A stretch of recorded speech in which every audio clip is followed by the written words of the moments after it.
Welcome, delegates. Today I will be telling you all about opening speeches. The opening speech is essential to determining your performance in a conference or debate.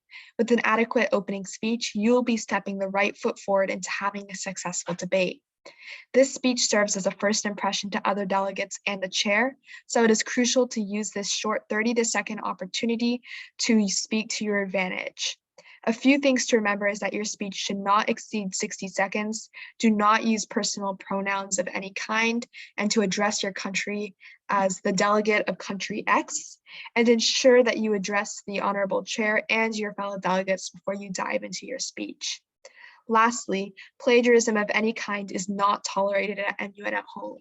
I highly recommend that you run your opening speech through a plagiarism detector before submitting it through Edmodo to verify your academic integrity. Your opening speech should consist of 3 parts: an introduction, a body, and an ending. The introduction should consist of 1 to 2 sentences highlighting the issue and introducing your country through a hook.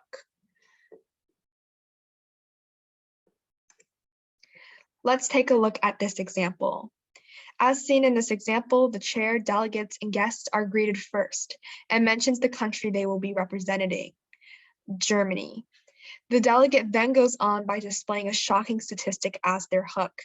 This hook is that there are 15,000 reported child marriages in Germany, many of which girls as young as 13 carry a child.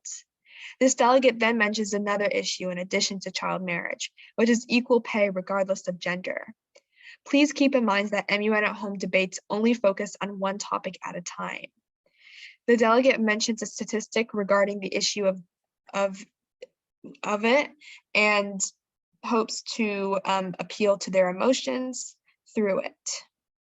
Then the issue was further elaborated on in what Germany hopes to accomplish. Finally, the delegate comes to their closing remarks as they state they would like to collaborate with other delegates to work towards the issue. This is only one example of an opening speech structure that you as a delegate can follow. There are many different routes you can go to harness the attention of your fellow delegates and chair. For example, you could also mention some of your possible solutions within your opening speech. Writing your opening speech is all about conveying that first impression and your country's stance on the issue at hand. Now that we have seen the basis of an opening speech through examples, let's take a deeper dive into the anatomy of an opening speech.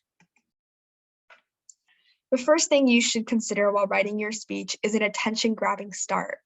This can be a shocking statistic, as seen in the example earlier, or it can be a humor or an anecdote. When developing your opening speech, keep in mind these 4 questions.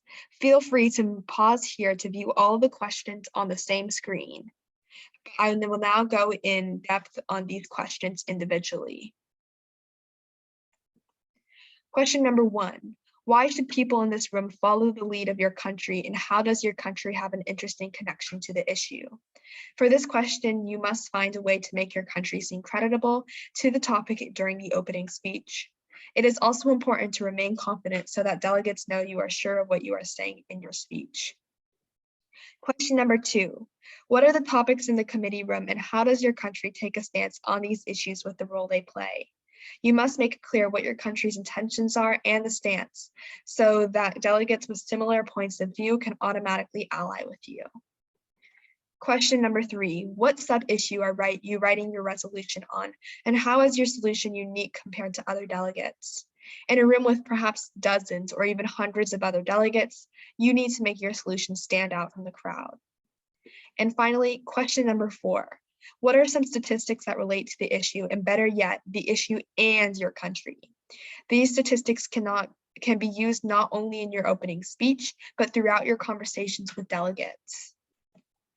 The closing of your opening speech is also important because it brings your speech together and conveys your final message to the chair and the delegates. Oftentimes, this might be the part of the speech that your delegates will remember the most, so you need to make it count. Although there are 3 methods that MUN at home suggests, you can close your speech in any unique way that you'd like.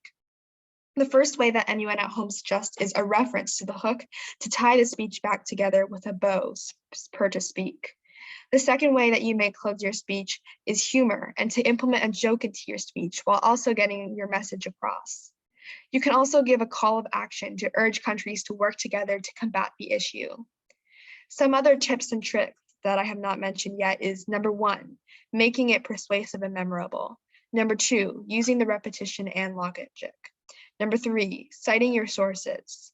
Remember to cite reliable sources and to not plagiarize. And number 4, sound confident. When you're confident, other delegates will be confident in supporting you. The last tip to consider is 3 ways that you can persuade the other delegates. This persuasion method is ethos, pathos, and logos. Ethos is for persuading others by using an educated authority. In this case, you are the person who knows the most about your country and its affiliation to the topic. Use this to your advantage. Pathos requires tugging at people's heartstrings and evoking emotional response by relating the issue to the delegates personally. Logos uses facts, so use statistics and facts from credible resources to win other delegates over. I hope this presentation was helpful in giving you an idea on what your opening speech should look like. If you have any further questions about opening speeches, please message your mentors through Edmodo. Good luck on writing your opening speeches.